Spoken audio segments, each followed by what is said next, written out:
Today, I'm going to be doing the 2013 NBA redraft. I've already done the 2010, 2011, and 2012 redrafts, and if you want to check those out, the playlist to all of those will be linked down below in the description. Make sure you go check them out before you watch this one. For the 2013 draft, it's a pretty weak draft to be honest, but we have a few big steals and a few big busts, and in particular, one huge steal that will definitely highlight the video, and one huge bust that you guys probably already know who it is. It's the 2013 draft. Before we start, I'm going to give a quick recap of how I do redrafts. I do it as theoretically like the rookies are coming into the league in today's NBA. So for example, we take a rookie that was drafted in this draft class and imagine that they're being drafted to a specific team in today's NBA in this redraft. So I'm going to be factoring in a little bit of their fit on today's team in the NBA, but mostly how their careers have gone and stuff like when they're going to hit their prime and if they've hit their prime and just their overall game over their career. So this will be a very fun video to make, and with that being said, let's get started. With the first overall pick in the 2013 redraft, the Cleveland Cavaliers are selecting Giannis, and he went 15th overall in the actual draft, and I can't imagine what the NBA would look like is if in 2013 the Cavs selected Giannis with the first overall pick instead of Anthony Bennett. That's something I'm going to be getting a little bit into later in the video as well. But for Giannis, I give the Bucks so much credit for making this pick because I don't even think he was expected to go in the first round. When Giannis was entering the league, no one knew who he was. David Stern could barely even pronounce his name when he got drafted. But the Bucks took a risk on this guy, skinny guy from Greece that no one had ever heard of, and took him in the first round with the 15th overall pick, and now he's turned into a two-time MVP, a one-time Defensive Player of the Year, and will go down as one of the greatest of all time when it's all said and done. With the second overall pick in the redraft, the Magic are selecting Rudy Gobert, who in the real draft went 27th overall, very late first round pick, so he's obviously a huge steal, moving up from 27 all the way to 2. As of the day I'm recording this, just yesterday, Rudy Gobert signed a huge max extension with the Utah Jazz, so a huge congratulations to him on that. And in terms of why he's going here, first of all, he'd be a good fit with the Magic because they don't really have a centerpiece on defense, and he could come in and make their defense a lot better than it already is. And Rudy really should be going here at 2 because he's one of the best defensive players that we've seen in a while. He's a two-time Defensive Player of the Year, as we know, a fantastic rim protector. He's almost impossible to score on inside on yourself, and he's a great pick-and-roll defender. He can defend 2 defenders at once when he's dropping in the pick and roll, and that's an extreme talent. And even though he can be uncoordinated sometimes defending the perimeter, he's one of the best defenders in the league right now, if not the best defender, and he definitely deserves to go here at 2 in the redraft. With the third overall pick in the 2013 redraft, the Wizards are selecting CJ McCollum. In the real draft, he went 10th, so a great pick there by the Blazers in the actual draft. I considered putting CJ 2 since his offensive game is obviously a lot better than Rudy Gobert's, but Rudy's a 2-time DPOY, so I gave the second overall pick to him. But in terms of CJ's career, he's a guy that won the most improved player at a point in his career and really took a big step in that year, and ever since then has really averaged around 20 points per game consistently. He's a great three-point shooter and would fit in great with today's Washington Wizards because if they're going to surround Russell Westbrook with someone, it should be shooters, and that's what CJ McCollum is. So he could pair up with Davis Bertans as a shooter duo on that team and then help out Russell and Bradley Beal. With the fourth overall pick in the redraft, the Hornets are selecting Victor Oladipo, who in the real draft went 2nd overall and definitely lived up to the hype of being a top 2 pick by becoming an all-star and really just a fantastic overall player. And if I was to do this redraft maybe 1 or 2 years ago, Oladipo would probably be going 2nd overall in the redraft as well. But the thing is his big injury has really taken him down and in my opinion taken him a bit past his prime.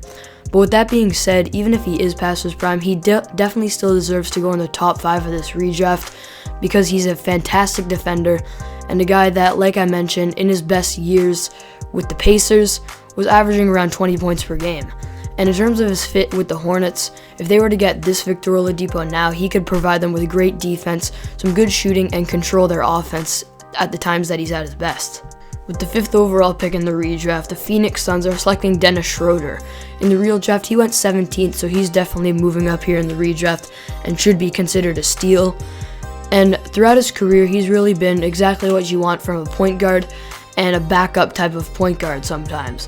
He's been consistent with his scoring, can shoot the three pretty well, get to the rim very well for a point guard, and be a good playmaker.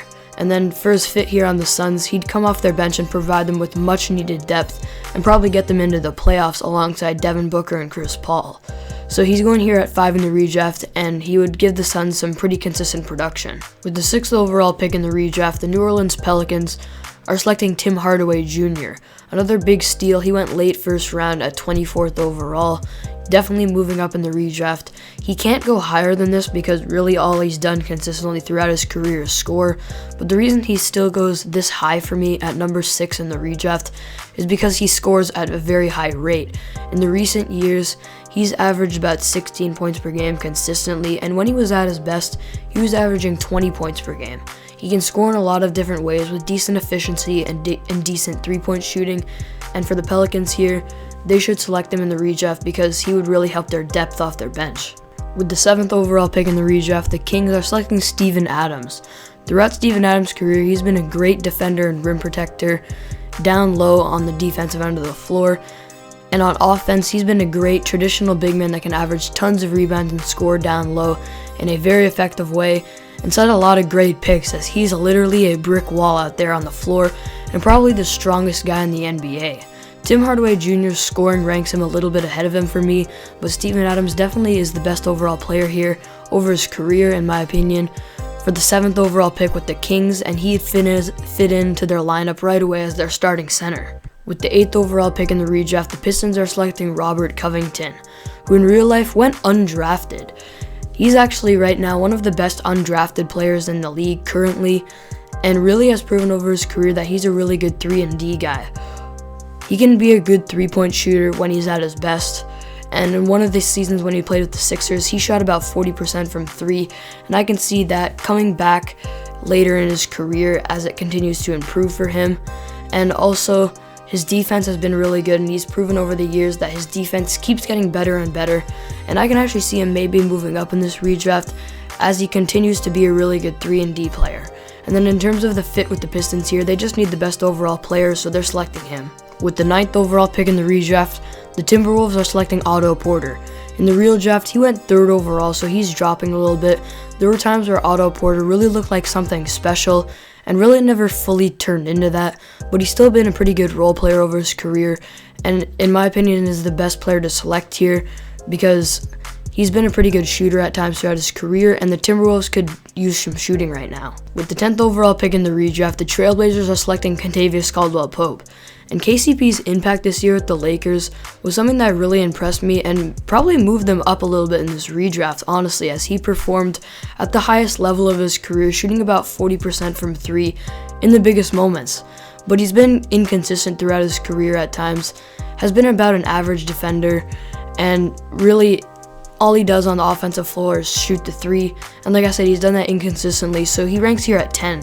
With the 11th overall pick, the Philadelphia 76ers are selecting Kelly Olynyk's.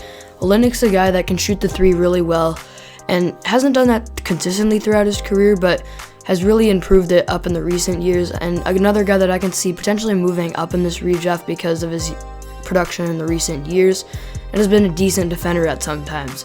He'd fit in with the Sixers, and he's probably the best overall player career-wise to select here with this pick.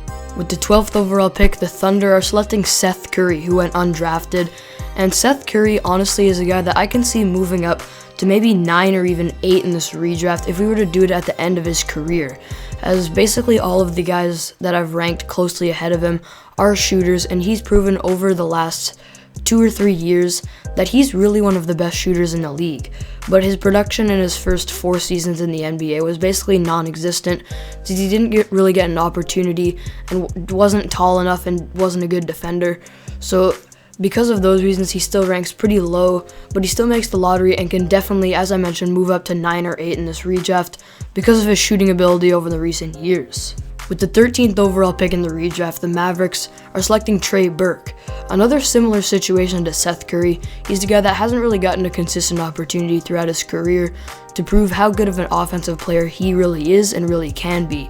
When he's at his best, we've seen him average a good amount of points and be a good shooter and a decent playmaker as well.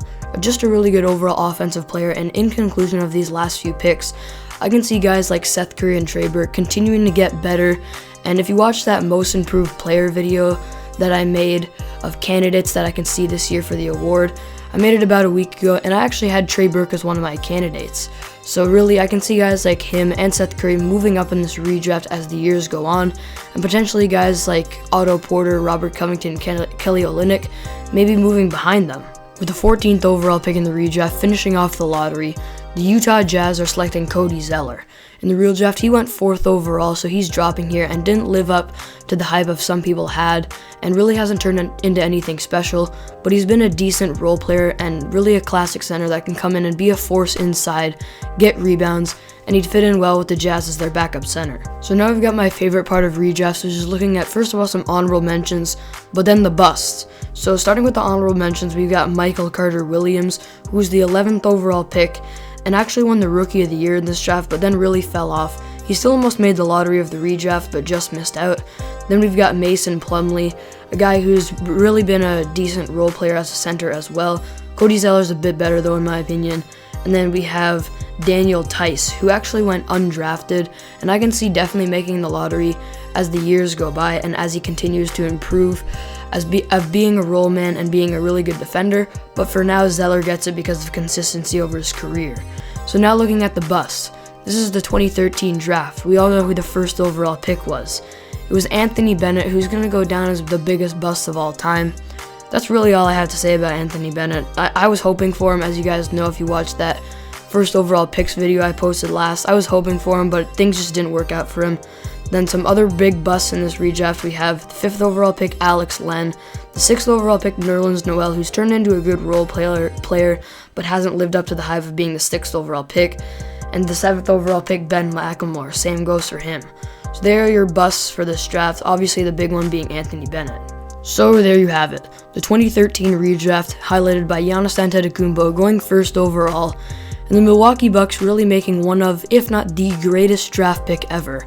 As I mentioned, no one even knew who Giannis was, and he wasn't even expected to go in the 1st round, but the Bucks took a risk on him, and he's turned into one of the greatest players we've ever seen.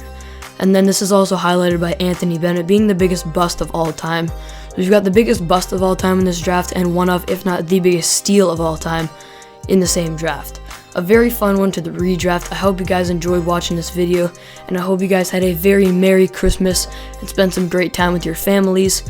I'm going to be posting a lot more videos in the holidays, so stay tuned for that. Make sure you're subscribed if you haven't already, and I'll see you guys next video.